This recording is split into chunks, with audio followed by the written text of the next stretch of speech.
All right, should we get started? So, little background. So earlier, we have 3 sessions by Great North Labs today. The first, Ryan, our other managing partner, was on basically running lean and how to use lean product management to kind of drive successful fundraising and connect it to raising money to get your startup off the ground. Later on, Ryan has a session at 3 on exponential technology and kind of just an overview of all the disruptive technologies that if you incorporate into your startup ideas, you can grow your company at an exponential pace. So that kind of comes, a lot of that is heavily influenced by very hardcore technology kind of overview of some pretty rapidly changing technologies. My talk's more instinctual and more about feeling, loosely influenced by my own ideas and also Babson College, which is the #1 entrepreneurship college in America by many people in tech think of it as Stanford, but Babson is more known for inclusive, beyond tech, just generally entrepreneurship out of Boston. So I recently went to a program at Babson, and it helped me kind of crystallize some of the ideas I already had. So there's a mix of local examples, but this is really going to be about getting inside what it feels like to be an entrepreneur, and also how that is impacting communities we live in and cities across America. So I'll tell you a little bit more about Great North Labs at the end here, but this is just to start off, if you want to just imagine this scene, 1950, this is a small town in Arkansas. It's 2,900 people. The population's been at this level for decades, and nothing really changes in this small town in the 1950. You could probably imagine people in this town doing simple things like playing baseball, sitting down on a park bench, reading a newspaper. Things are really about to change. An entrepreneur who gets an idea to start a 5 and dime store and focus on low prices anytime, anywhere, launches his first store. And over time, he expands with another new store. And over a few decades, this entrepreneur launches the largest retail business in the world, which changes the landscapes in cities all around America. And it changed Bentonville. This town is Bentonville, and it changed Bentonville like no other small town in America. Bentonville, the population surged, approaching 100,000, and the surrounding community of Bentonville has 1,200 different vendors that have located their company around Bentonville. And so it's not just communities across America, but the community that Walmart was founded in is completely different 40 years later. And this, and similar small towns in America haven't fared so well. They've been shrinking. And so you look at, this is a picture of obviously Sam Walton on the left. Those baseball diamonds that you were imagining that were sort of the sleepy town, they don't play baseball on them anymore. They actually evolved a whole new game of cricket that is played on a baseball diamond because of all the Indian workers who came to the Bentonville surrounding area. So completely just changed the community in and around Bentonville. But it's not all positive. Entrepreneurial successes can also lead, have some negative consequences. So, in the case of Walmart, kind of the big polarizing issue is, not paying a livable wage. And, or you look at some of the robotic startups and things of that nature that can start, you start looking at labor automation. So, what I want to cover today is understanding, getting inside the mindset of an entrepreneur and how their impact, what really drives an entrepreneur. And then secondly, what are some, through examples, and using this kind of empathetic entrepreneurial mindset, how are entrepreneurs impacting cities and the communities that we live in? And then finally, if you're thinking about either working with a startup or starting your own, kind of looking at how you might ride this wave in your own city to be successful going forward. And just a little background on myself. So, I have the last few years been successful as an entrepreneur. We started a company called NativeX, returning a little over 40 million on 320 grand in invested capital. So, but also we've had the pleasure of being investing in early stages alongside some really successful local startups. So, some of those companies are listed here. So, been on both sides of the table. So, I want to just talk a little bit about kind of, what it's like to be, what drives an entrepreneur. What's really, in case you're working with one or you're thinking about being one, what are some of the things that you see? And I think the entrepreneurial mindset really what really separates an entrepreneur is this focus on creating versus predicting. A management mindset is about predicting. It's about capturing lots of data and then using data, large amounts of information, analyzing it to narrow down options, evaluate decisions. That's a managerial mindset. An entrepreneur's mindset is more adaptive. It's about every input and action and reaction that you have, the resources that you have. It's about taking those inputs and expanding the set of possible opportunities and also sort of narrowing in on specific opportunities. And so we'll come back to this a little bit later, but I think to kind of sum up this sort of different in mindset, entrepreneurs don't think about, managers spend their time thinking about what might happen in the future. How is this information in my business or what I'm looking at going to impact the future? The entrepreneurial mindset is really about making the future. And that's what separates the manager from the entrepreneur. Oh, whoops. Gave away the answer here. So, what percentage of, how many of you in here have your own business? Wow, so we really have a room full of entrepreneurs. So what do you think the average, in terms of adult Americans, what do you think the average is? I probably already showed it, right? 12.6% of Americans have started a business. How do you think that compares in terms of the other countries in the world? You think America is more entrepreneurial, less entrepreneurial? So who do you think is the most entrepreneurial country on this chart? I think you might have just nailed it there, John. So this is the chart here. So what you'll see is, when you think, whoops, let's go back here. There's really two types of entrepreneurship that I think can explain. When you get into the more developed countries in the world, entrepreneurship, you see kind of declines because you don't have to, it's not a necessity. You can find a job. When you're in these the emerging markets or the developing world, there's no other choice. It's either you start a business or your family probably isn't going to have food to put on the table, right? So that's what I would call I think of the Western countries, though, I would say the more developed countries, America is actually one of the most entrepreneurial, despite very high levels of household income. And so I think America, it's more of the latter part of entrepreneurship that drives America. It's this focus on being opportunistic. It's not the necessity for most of America.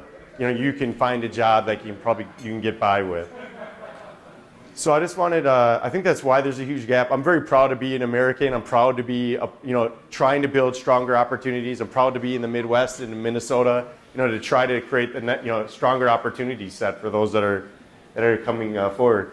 I actually read this thing yesterday. I was going to plug it in here, but Steve Blank, who's kind of a famous entrepreneurial professor in the Bay Area, he was summarizing this survey, and they said the number one reason that entrepreneurs start a business is because they don't think they're employable. And I actually think that's kind of follows my own when I think about what I could do, I don't think anyone would ever hire me. So, I might as well start a better business. But this was kind of I put this up here because it's kind of when we were 15 years old, my brother and I, when we started our business, this was the car we had. We were in a lower middle income family, and we were working at like Walmart and Fleet Farm and McDonald's and whatever, and we were definitely opportunistic. We shared this car and sat at age 15 in our computer lab and started building our first websites and development. This was in the mid to late 90s. But I think even, I think sometimes, this is the last kind of point I want to make on entrepreneurial mindset, is that I think people think of like Elon Musk as being this huge risk taker. And I will tell you, entrepreneurship is about identifying risks and basically improving your probability. I don't think Elon Musk thinks he's taking these gigantic risks. I've never thought that we're taking gigantic risks. It's really about mitigating risks. So entrepreneurs actually feel a lot more in control of their own destiny. That's what I think is the entrepreneurial mindset. They don't feel like it's out of control. And look at, you can even look at Musk. Like if you look at when he's launching SpaceX, he's broken down, how we're going to colonize Mars or, all these crazy things based on key milestone events that need to happen. And then he breaks down individual milestone processes or individual milestones he needs to accomplish in order to colonize, Mars or whatever, right? I think that's the right story. So So anyway, I think that's really key. It's not, you can think very bold, and you can if you can think through how to break down steps to get across a series of milestones, and that'll often get others, whether it's employees or investors, on board. If you just are setting a really audacious goal and you can't break down milestones to get there, then people are probably just going to think you're crazy. You probably aren't going to get very far. They might still think you're crazy even if you can break it down, but I think you'll be able to get more support. So anyway, I just want to kind of move on to talk a little bit more about kind of the entrepreneur in action. How are they identifying ideas, and what are, and I guess, how can we think of kind of getting things going, or how do you find that idea?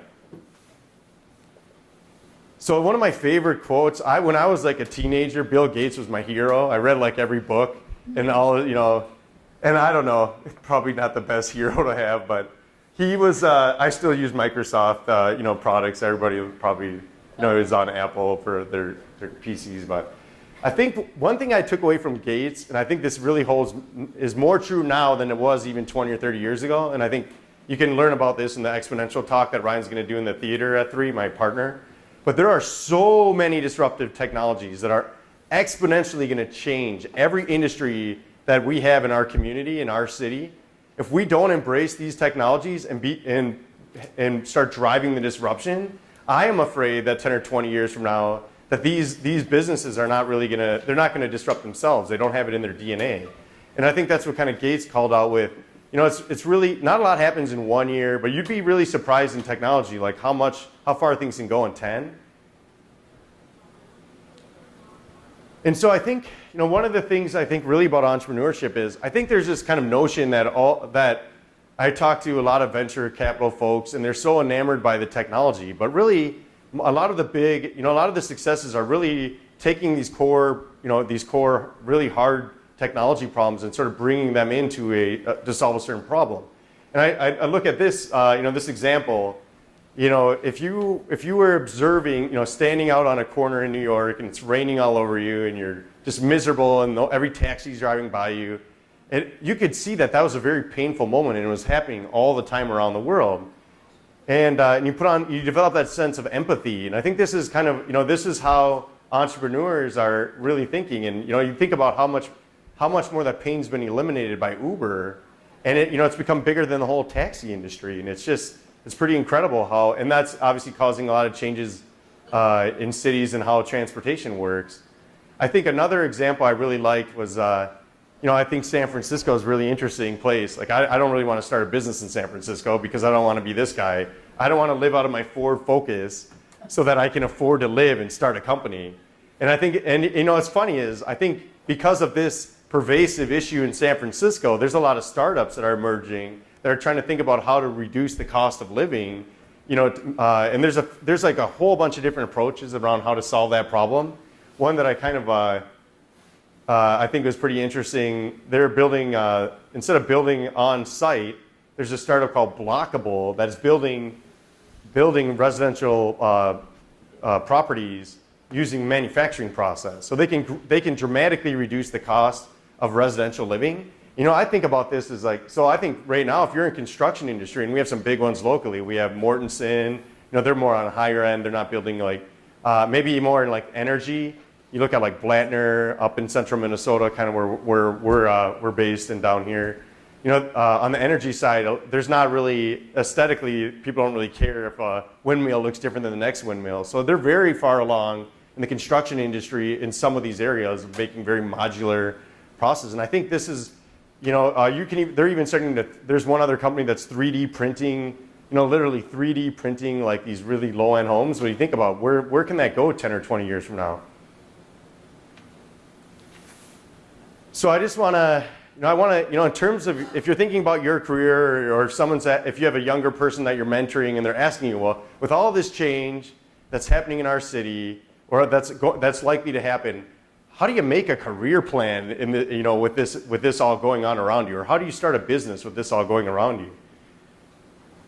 And I think really the key, I think if you think about it, it kind of starts with, if software is going to eat the world, and I would expand this beyond software, I would say disruptive technologies are going to eat into every industry. And if you're not embracing it, your industry you're just waiting, it's a time bomb. eventually your industry is going to be disrupted by these companies. So I think in the future, though, so every company will be a software company. Everyone who's at Minibar probably thinks this is probably reasonable, right? But then when you apply that in a city, I really like what's like. Have you guys read Steve Case's book, Riding the Third Wave or whatever? He talked about the first wave is building the internet, and it was actually in this first wave it was kind of interesting. Technology startups were all around the country. It wasn't concentrated on the West Coast. They were all over the place.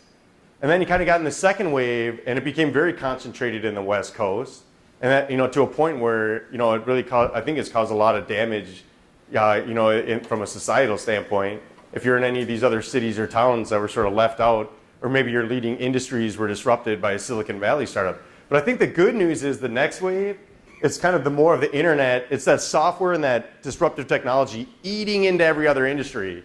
And I think that's what I'm really excited about, and that's why we started Great North Labs as a venture fund, because we want to bring that kind of mindset to the upper Midwest startup founders. And I think Case really kind of said it best. This was a quote, I think, from his book, that every city has its own unique DNA. And the cities that play to those strengths and play to their differentiation will do a better job of riding the third wave of this sort of entrepreneurship and technology. And I think they're kind of, it's pretty interesting. They were, they've been out here a couple times.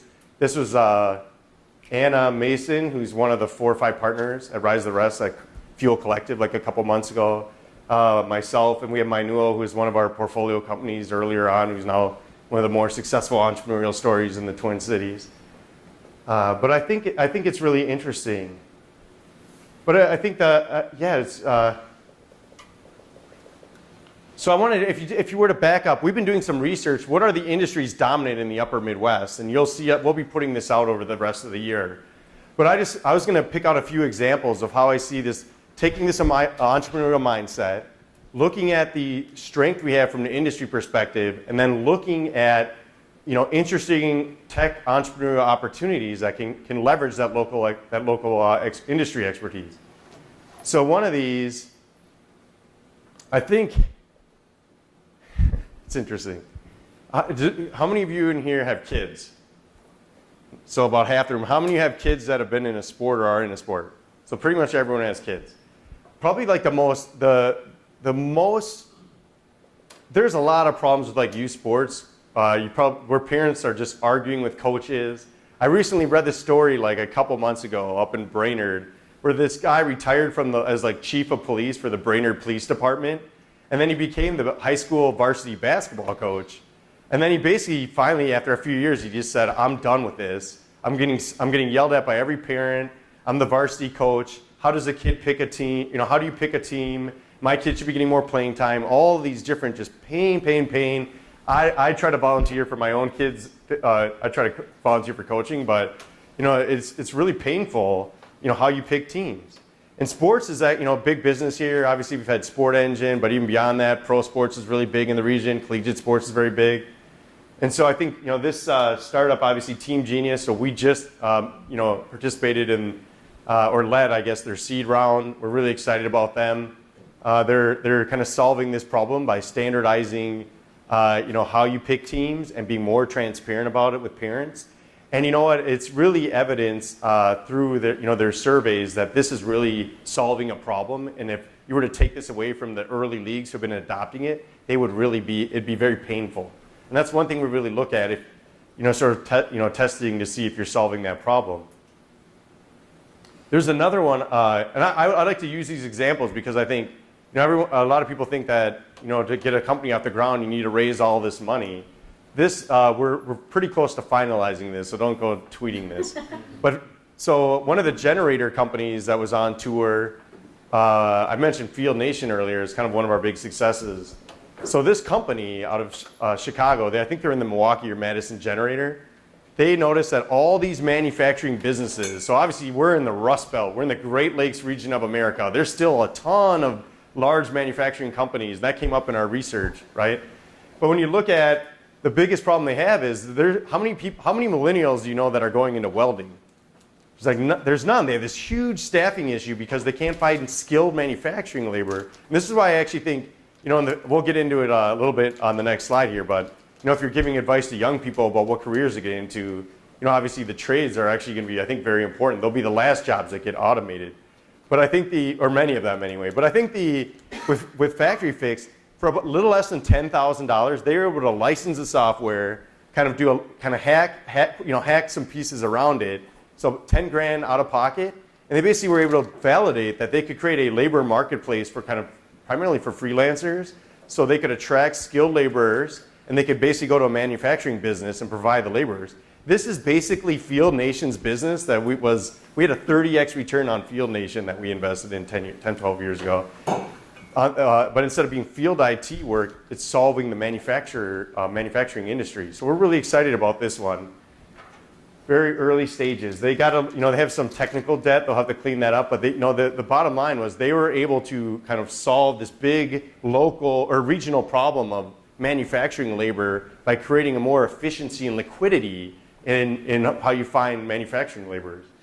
And so so I wanted to make this point because I know a lot of, if you have young people or if you're thinking about your own career, I think if you don't want to be a part of if you're not going to be a tech, either get on a job, ride the wave, get into one of our local companies that is growing a business that's riding the wave, or if you don't want to do that or start your own, then I would recommend you look into these jobs. I pulled this directly from Amazon's retraining program. So that's one thing I really think is cool about Amazon. They basically take the jobs they know they're automating and they offer internal education to basically get them into other career paths. So I don't know who would know any better than, probably than Amazon about what careers are going to last. But I know if my kids are, if they don't want to get in technology, these might be some ideas where they can, they're not going to wake up one day and their job's going to be completely automated.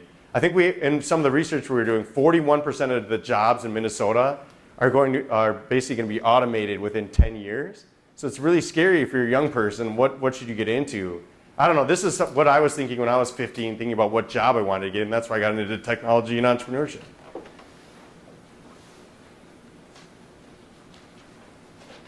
So I think a big part of all of this. Earlier, Ryan, we had this session on how to adopt kind of lean processes to validate your ideas quickly. We do have workshops on that. If you look on our website, we have, it's about a 10 to 15 hour program. Also, if you're interested in learning more about exponential technologies, just to sort of kind of blow your mind of the 20 technologies that are each going to have the impact and disruption on industry as mobile and the internet did, go to Ryan's session at 3 in the theater. And I'm happy to take any questions. Wow, I got through this pretty quickly, I think. I can talk a little bit. We can have a discussion around it. I'll tell you just a little bit about Great North Labs. So we started this regional fund. We kind of have a hybrid approach. So we're investing capital and our time in providing advisory support to kind of startups in the seed and growth stages. We're kind of actively making investments as well as we're kind of continuing to fundraise ourselves. With the upper Midwest focus, the majority of our investments will be in Minnesota startups. So really looking to kind of partner with founders to to help them scale their businesses through kind of modern processes. And yeah, these are some things you can sign up for. The third session was on exponential technology later. Wow, okay. So yeah, I'm happy to have a discussion One of the things, or if somebody's looking at like entrepreneurship, one of the things I've always kind of looked at is looking at the area's cultural and historical industries. Sometimes there can be resistance there, but when you start bringing in a new business or something, a new concept into an area, there can be resistance. There can also be resistance to changing those industries, but there's going to be less resistance to changing those industries and bringing in a brand new one. So that's one of the things you want to look at, maybe disrupt those industries there that are already in existence, that have already been in existence. People have an understanding of them. And I think that helps out a lot. Yeah, I think that's right on. So I think the one thing we've seen is that, particularly look at like student entrepreneurs, they don't have the level of perspective that maybe some of the folks do in industry. And so some of the gaps I see in the ecosystem is trying to get, players who have, that perspective from industry kind of coming together to share ideas about what are some of the problems coming from that local industry. And I think that's really early stages. That's like almost an idea lab kind of incubation. Probably then there's some, developing the idea and validating it and then getting it out. I think that there's sort of a gap there a little bit. Some companies do a little bit, some companies do a better job of sort of their corporate innovation. But that's one thing, they're starting to see I've seen a good example of a program. I know a generator just launched something called G Alpha, and I think they tried it. This was the first time, like in the last year, where through their corporate partners that are large, titans of industry in the locally, they basically go to them and kind of source ideas from them, and then provide, help them kind of iterate and at least get an MVP build or some prototype build. I think that's really interesting, and I'd love to see more things like that kind of spun out of larger industry. Or if you have a lot of technical talent. I guess what I would encourage you is be the one reaching into industry that has local expertise. I think that's how we can create successful startups. And actually what I find is, I think a lot of the industries that have not yet been disruptive, it's because they actually are fairly complex. They're sometimes multi-sided market or multi-sided businesses where it requires more coordination. Those are the industries you're gonna have a much bigger advantage over a Silicon Valley startup. I think that was what was happening in that second wave was really of sort of the, after the internet. It was more of like these, it was more kind of core platform kind of companies that didn't require that kind of careful coordination with businesses or multiple stakeholders. And I think we're in this third wave, I think that's what's left. That it's where that coordination is more important. So if you're thinking about an entrepreneur, don't just think about the ideas that are shaped from maybe you grew up in software or whatever, but try to get into those industry segments and try to interview them for what their pains are. Yeah, go ahead. So Rob, you talked about that, talk about St. Cloud. Give everyone a little better idea about your experience at St. Cloud and at the university and what's happening. Sure. Yeah, thanks, John. So, what's funny is I think the Twin Cities ecosystem, in like 20 years, let's say it's about a 20-year run I've had in the local entrepreneurial ecosystem as an investor, as an advisor, and then also as an entrepreneur. I think the Twin Cities, by all measurements, is actually succeeding in becoming a breakout city. We're just ranked like the third top city for startups, right? Behind Austin and Silicon Valley. That is not happening in our towns in Minnesota. St. Cloud, in the last decade, is reporting increasingly decreasing or deceleration of startup activity. So towns are kind of getting left behind, whereas cities and what I would call super cities like Chicago, certain are really starting to, and the internet was supposed to change all this like 20 years ago, but it's kind of having the opposite effect. So I think that's where one of the things we're very passionate about when we talk about like Minnesota, we don't just mean the urban cities, we also mean these towns that are on the periphery. And I think in St. Cloud, one of the things we're exploring is partnering to set up an accelerator up there. What's funny is we just reach out to the 10 or 15 biggest employers in central Minnesota. So St. Cloud, Brainerd, surrounding area. And we basically invited them all to just come to like a quick 1-hour meeting to talk about solving the startup ecosystem problem.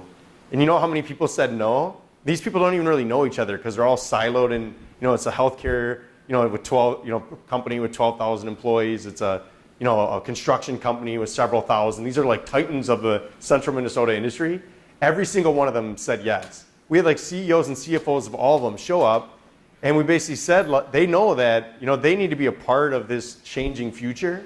And so I think you'll see we're hoping to launch an accelerator. And I think unlike the Twin Cities, which how many accelerators do we have in the Twin Cities right now? It's probably 20. I mean, it's last I counted, like it's way up there. But I think that incremental, if a town can sort of get better, I look at St. John's and St. Ben's, St. Cloud State, the tech schools in central Minnesota. All the students have ideas. That there's talented engineers that are in the programs. What I'm finding is like they need to we just in the last 4 months since I left NativeX, we're kind of talking to both groups of just the student side, and the student founders in the business kind of area are kind of validating their ideas, but they're not getting to an MVP. And then you have the engineers are not launching anything because they don't have an idea. And I said, hey, you just play matchmaker. Like, hey, engineering student over here, you got a startup over here. They need an accelerator. They need more of that connective tissue in the ecosystem to get some of those startups going. And I think they can be sort of supporting feeders into the Twin Cities. You know, you can have Rochester, Sioux Falls, Mankato, Fargo, St. Cloud. These communities can make what's the great growth we already have in the Twin Cities even stronger by inviting them to participate. So we got to get those communities starting more companies. And this, so you know, it's funny. You heard about, obviously, many of you probably know the angel tax credit ended. Do you know why the angel tax credit ended? It's because it got voted. They voted against it because all the outstate communities were not seeing any investment. And this is a statewide angel credit. If all the investment goes in the urban centers, what do you think is going to happen to those outstate communities? They just say, screw you, we're not supporting the angel tax credit. So in order to have just a strong state, we need to be inclusive. You love to see the angel tax credit. I want to extend that. I love to see fund-to-fund programs so that we can see more venture funds. You know, we'll be done raising our fund and, you know, won't help us, but I would love to see just in order to have solve that, we're trying to solve the capital side of that equation. So one of the stories that I really like the best, I just came from the telecommunications and cable TV industry. And Chattanooga, I don't know if you're familiar with their story, and what they really suffered from was having young, educated, skilled humans that were leaving their hometowns or where they went to school because there weren't any positions there. And so they, as a group, they rallied as a city. They really involved their community. It's a great study to read, and owned the utility of fiber. So they brought the technology to the city, ran that flag up. That gave a reason for people to actually say, well, I don't need a job, I'll start a company. And it's created a huge success story and continue to be successful. And I think that's the biggest thing that that you're talking about is entrepreneurs can change cities, but as cities or communities, we need to change and really attract those disruptors and those groups that want to become their own businesses or feel supported or not like they have to go somewhere else to do it. Yeah. And I think that that's key, and there's a billion ways to approach it, but I think there's a couple of great models out there. If we don't have the technology, we might in some buildings, and buildings are getting good at it, and I'm in that industry now. So you might go to a building, but what if you outgrow that building? You may then have to leave that city. So I think as a city, sometimes we have to look at foundationally, what do we have from a technology perspective to actually offer these companies? Because otherwise they're gonna leave the city. Yeah, I think that's really key. I think the reason people leave cities is a lack of opportunity or a perceived lack of opportunity. So by getting to kind of the talented people early and providing support, that's what gets them to stick around. I'll tell you, that's exactly what I tell the people when we were raising our fund. You know, this is really a kind of a economic development impact that I share with, you know, potential investors. We didn't stay in Minnesota. We didn't stay in St. Cloud as our headquarters. Minneapolis is our second office, and then we had a small presence in the Bay Area. You know, just because because just for no reason. We stayed here because we got support. We got support in the terms of in St. Cloud. It was actually more. It was less about financial, although we did raise a small angel round. We pretty much bootstrapped it. It was mainly it actually was more like attorneys, accounting, the schools up there. And I think that's I think that's the reason why you should, as an entrepreneur or a technology enthusiast, you should find some way to give some of your time back to kind of mentor someone in high school or do a session at Minibar or whatever, because by providing that support, that's what's going to keep people in the city. Young people leave and go to the West Coast, you know, mainly because of the perceived lack of support and the opportunities. So that's kind of how you change that dynamic. Another reason I think companies are leaving the area, you know, leave cities, and I heard this over the years here, even at Minibar, is the venture capital, like what you guys are doing. They start up a business, they get investors from the Bay Area, and all of a sudden the Bay Area guys start saying, okay, well, we don't want to be coming over to the flyover country. We want you out here to oversee we want to keep hands on our investment, so they have to go out there. So money is a proxy for energy. You gotta have the monies to drive that energy. And if the money's coming from some other place, they don't want that distance resistance, they want it close. Yeah, you nailed why we started Great North Labs. Yep. You know, it's funny, Chicago has 5 or probably 10 funds doing seed and growth, like early stage investing. They probably have 10 or more venture funds over 50 to 100 million. And we have like a couple of really micro funds, but really we don't have, and it's not on a per capita basis, we're at least producing as many successful companies as Chicago. So I think for whatever reason, the capital has not been flowing here. I can tell you, you know, raising a fund why it's not happening. You know, I think part of what I see, and we've been fundraising just more recently in Chicago and actually starting to see, looks like it'll be successful there. I think if I were to summarize the mindset on the investor side, in Silicon Valley, they're investing in innovation they believe in early stage, and they're investing very heavily, right? If you were to look at the Midwest, generally, if you were to summarize the entire kind of region of the Midwest, it tends to be risk averse. However, there's degrees of risk aversion.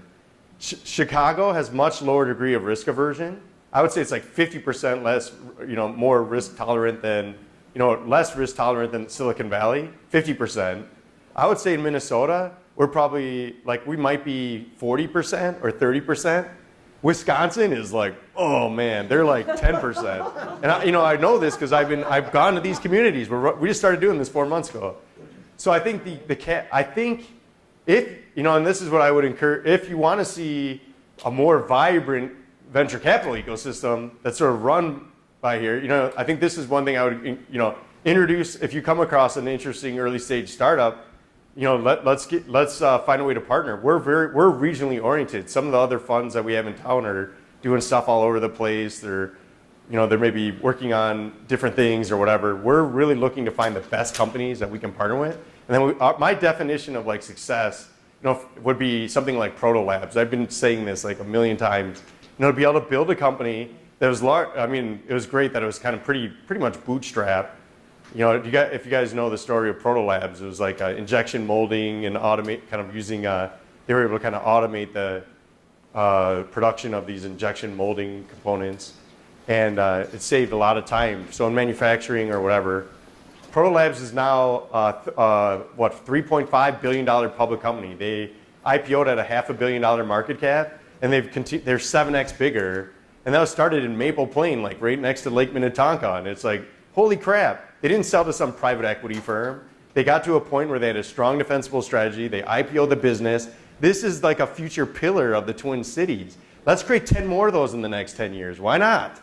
You know, that's what we want to do with Great North Labs. So I think it's a matter of, you know, having those big, bold ideas and then going after it. And it's also about capital efficiency. You know, I think that's one of the things I really like about that Proto Labs story. Like it wasn't like they didn't go out and raise. They did right before the IPO. They raised, I think it was $40 million by Northbridge.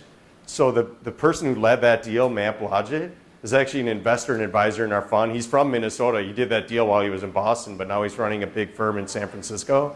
So you know we can bring on all the follow-on capital. I think we have a strong enough reputation that a lot of the as an operator and with our investor track record that now spans over 10 years, that we think we can bring on those sort of top tier capital partners that are, you know, maybe in those later growth stages. But I think that's you know, that's what we hope to bring to this ecosystem. Yeah, go ahead.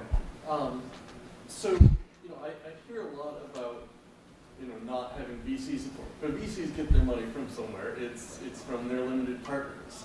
So it's a lot easier to be a limited partner in a firm halfway across the country than to be a VC. You know, are we seeing that sort of capital movement? And if not, why not? Right? It's people in California are risk averse. Institutions that are investing in VC are risk averse. Why are they geographically moved? Yeah, it is. Yeah, I don't know what's funny is that like most of the money that flows to Silicon Valley, I swear it's Midwestern LPs. It's like the University of Minnesota, it's like Mayo, it's Wisconsin. It's all these large institutions that are putting $25 to $50 million checks. And I think it's so hypocritical because those are the stated mission of Sequoia is basically disrupt every industry, and most of that industry is in middle America, right? Like, That's why I wanted to start a fund. I've been telling everyone in the community that I can talk to, we've already delivered 26% IRR in our early stage investing. And I'd like to be able to, and that was part-time or whatever. Now that I'm doing this full-time and put process around it, I think I can scale it up, feel very good about it. But I think but the challenge is they're like, well, Sequoia's been doing it for 30 years. I'm like, well, I don't know. I think the other part of it is, I would say is, those institutions are really playing a very long game. It's like they're playing the century game, not the decade game. Nobody wants to be the first or whatever. But I think even if you were to look at like wealthy families, like a reason we don't have a more vibrant venture ecosystem is largely, in my opinion, it's like the wealthy families around the Twin Cities. We haven't had a Fortune 500 company started in 30 years. That wealth that was created is all like second and third generation now. So it's like trust fund kids is how I would describe it, where they're just like, they don't need to work at all as long as they stay conservative with their money, and they'll be fine for generation after generation. And they are not stepping up to make it a more vibrant ecosystem. I think that would have been different 30 or 40 years ago if you had the founders of Medtronic or United Health, or these pillars of the community were still the founders of those companies. So this is where the founder mindset needs to solve the problem in the ecosystem. Cities are sort of built on entrepreneurs leading the ecosystem, and I think if you identify a problem, you have to pick off the problem you think is the most pronounced and try to solve it. I guess that's how I look at it. And I think after you get more of a track record, I like to think that there's not going to be a bias against Midwestern. Returns are actually starting to be there. Like in Chicago, I think Hyde Park Angels put out something that there's a higher probability that you'll get a 10x return on invested capital in Chicago than in the Midwest, based on the data they were looking at, than in San Francisco. We're starting to see, and I think the money will follow, but this is just starting to occur. So I think this is really the time. I think that's why we're setting up a fund. I think we're kind of getting to this sort of tipping point. The Great Lakes region was the number one region in the study out of all other regions for highest, the rate of return of 10x or higher return. In Chicago was one. Well, anyway, yeah, we can share the report. Do you think risk aversion is increasing or decreasing, not only in entrepreneurs, but also in the investors? Well, I think risk aversion is increasing. The evidence of that is there's way more money flowing into later stage private equity than there is into venture. Yeah. If you were to just study the amount of money that goes into like alternative investments, so like non-public securities and like bonds, what hits all alternative investments is really heavy going into private equity. I think the reason is, in venture you might have like a 10-year lockup, and you're hoping to get a 20 to 25% return, and a lot of funds would rather, or a lot of these institutions would rather see a little bit lower return profile. Also, venture returns tend to be lumpy across vintages, so you might have, even like Sequoia. I've talked to families that are literally, people looking at our fund are looking at Sequoia or whatever, and us, and they would say, even the best Silicon Valley funds might be 10% out of one vintage, fund 18, fund 19 might be 45%. They might get an average, but that's really up and down. And if you're a large institution, that's just not, they'd rather have a more stable return profile. So I think this is why, PE funding, and it also requires a lot of trust from when you're hired. I can see why institutions are very reluctant to try other venture funds, because you don't know if it succeeds for 10 years, right? So you kind of have to place a little bit of trust. I appreciated what you said about the entrepreneurial mindset kind of versus the creative or the predictive kind of analysis mindset. I was curious, from all the research you guys have done in the cities you've been to, kind of like the composition of entrepreneurship, because I know your fund is interested in kind of unicorns and billion-dollar big business opportunities, but I think the entrepreneur who's interested in, like you said, control in some respects and control over your career paths and influencing your life.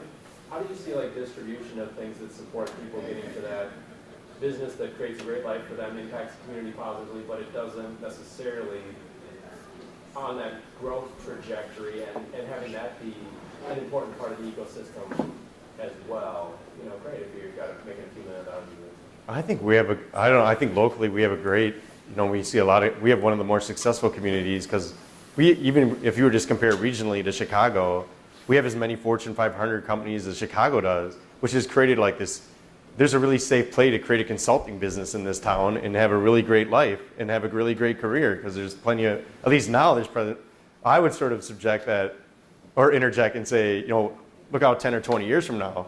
these companies are, I don't really like, I see what goes on at Target right now, and it blows my mind. Like, they've cut so much of a lot of the innovation things they're doing. I don't know, not if there's anyone from Target in the room, but like, I mean, I think where do you think Target's going to be in 10 or 20 years? And you see like United Health, you know, if you think consulting is like the safe business for the future of your family or your kids, or maybe, you know, that kind of approach. Well, if your clients are Target or United Health, Amazon flinches that they're getting into healthcare, and all United Health stock goes down like 5%. You know, they're one of the 10 biggest companies in America, and if United Health is that susceptible to just a threat from a strong technology company, like, we got to do something about it now. We start doing something about it 10 or 20 years from now, we're really going to be screwed, I think. So I think they may, and maybe there's a combination of that. I know obviously some of the biggest successes we've had the last decade have been consulting firms that sort of, you know, use the income they generated from that and then launched a more product or platform oriented company. And I think that's one way. But hey, why not do that faster? You know, we can provide the capital. Why don't we? You know, you don't need to build a consulting business and then use that to slow grow your technology company. That, you know, that's kind of a unique. That happens in other geographies, but more so here probably than a lot of the other cities that have strong startup ecosystems. How do you see crowdfunding changing the dynamic, especially like the exodus of talent from rural communities? Like, do you think crowdfunding is going to keep or help more businesses being started in these locations, or do you think it's an infrastructure problem, or is it a financial problem? Because it sounds like it's not a talent problem necessarily. I think crowdfunding probably has its place best with companies that are harder, that require more capital and probably have a physical product or something, you know, something that that could be almost more customer funded. Like, you look at like Smart Things that set the record at the time for like a hardware device. They never had a angel round or a seed round. Otherwise, we would, you know, love to be a part of that one. But I was talking to them every week. Come on, just take some money from me. But, you know, it's Kickstarter to, you know what, 10 million in venture funding from like West Coast VCs. There's like no early stage round there. But I think that's really key with, like, you know, with the crowdsourcing, the Kickstarter kind of funding. And also, I think the hardware companies are really difficult because they require so much more capital than the typical software startup. The most of the venture funds don't want to take that much risk. If you can get a startup going like that, I showed you Factory Fix, now they were able to get their kind of MVP out the door for 10 grand and validate their business model. Why would you go spend several $1 million on some device, you know, to basically not even, before you can ever really kind of test it in the market, right? So I think that's where like crowdfunding can be really helpful, or if you have some kind of dynamic like that, or more product, a physical product. Having gone to some of the Twin Cities startup events, I can't help but notice a majority of founders are predominantly white, and, you know, people have gone to private schools in Minnesota or switching careers for major companies in Minnesota. How do we create an ecosystem that is more inviting to people of color and the groups that don't necessarily fit that kind of profile? Yeah, that's a great question. I think it's really being intentionally inclusive. You know, that's, you know, I think that's probably like a really big key. You know, it's finding ways to invite those other communities. I know I just came from like the tech.mn. Did any of you go to that session? It's like 89% of the startups they're tracking were founded by white men, basically. Like, I think that, I don't know. Yeah, but I think it's trying to be intentionally inclusive. I know, but I think the key is too, I think part of that is like, it's got to be at the early stages. Like, we have to have more founders that make it, that are of a, you know, are maybe a diverse perspective, that make it to, you know, getting their MVP out, getting product market fit. You know, I can tell you out of 100 opportunities that are submitted to us, we're not seeing, it's definitely very heavily stacked to teams that are led by white male. What am I supposed to do, you know, as a venture fund? I try to be inclusive of what we look at, but I think part of that, the other side of that equation is we got to get, you know, these underserved or underrepresented communities need to be bringing forth more, not just ideas, but, you know, showing execution and having an opportunity. So I think it has to kind of go upstream even more, like, you know, got to tap into that, maybe even get to those sort of underrepresented communities earlier. You know, if you want to see more startups coming in. Regarding the concept of, you know, risk adversity in the Twin Cities. To what extent do you think there is a correlation between the lack of visibility of resources and community that they have in other areas like Chicago? For instance, 1871 generates a huge amount of interest around nutrition because of everything they've done. They really create a focal point for the entire Chicago tech industry, and they're bringing in tons of resources for all the companies that come out of there. Whereas here, we have tons of ventures that seem to be kind of running separately, as opposed to having like one real focal point that shows oh, there's like a huge community around what you're trying to do, and there's so many other people who are willing to help you that you really don't have anything to Yeah. worry about. Yeah, I don't know.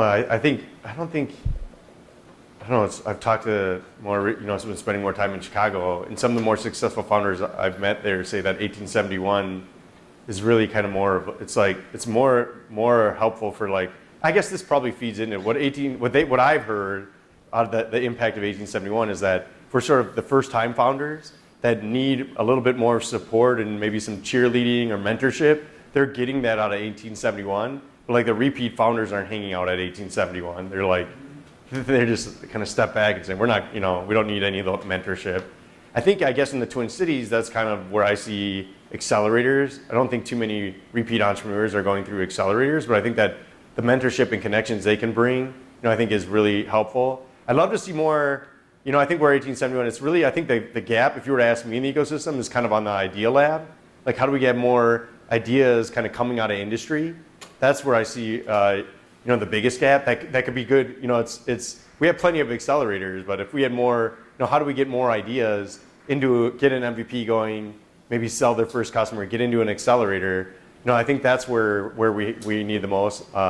So that to me is that's kind of, I don't know. That's a really tough one because I don't know. I love the accelerators in the incubation kind of area, but I think I don't know if you could point. Do you think 1871 is like a huge financial success? I think it's great for the ecosystem, but whoever's running it, I'm sure it does okay. But I think, or even like accelerators, I think they do okay. But I don't hear the accelerators talking about how great their returns are for their contributors. I hear them talk about how much follow-on capital they've raised.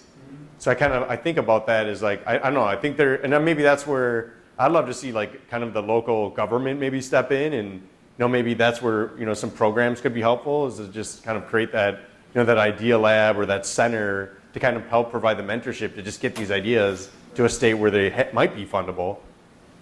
And to that point, I see kind of like an opportunity. I know like accelerators give a lot more money than like maybe someone who just needs to validate an idea, maybe needs like $10,000. Or granted, If anybody only needs 10 grand for their startup, let me know. Yeah. You said research is like the number one thing. And Yeah. Experience in the industry, very little point of view, I think. Yeah. To an extent, time to just play around with it. And Yeah, I know I'm over on time. I'm the last thing between you and pizza. Thanks for coming. I know that I think it's a really healthy discussion, and hopefully you can take away something about. I did this same talk at St. Cloud State. I'll end on this. I did this talk like 2 months ago, and an entrepreneur came up, or someone who was in the class came up to me, and basically launched a startup. And he goes, "Remember when you came in and you talked to me about empathetic thinking? How to identify an opportunity? Well, I'm going for it." And I was like, "This is if we can create this kind of mindset and mentorship, I think we can really have a chance to change our cities and change our towns in the region." So, thanks everybody.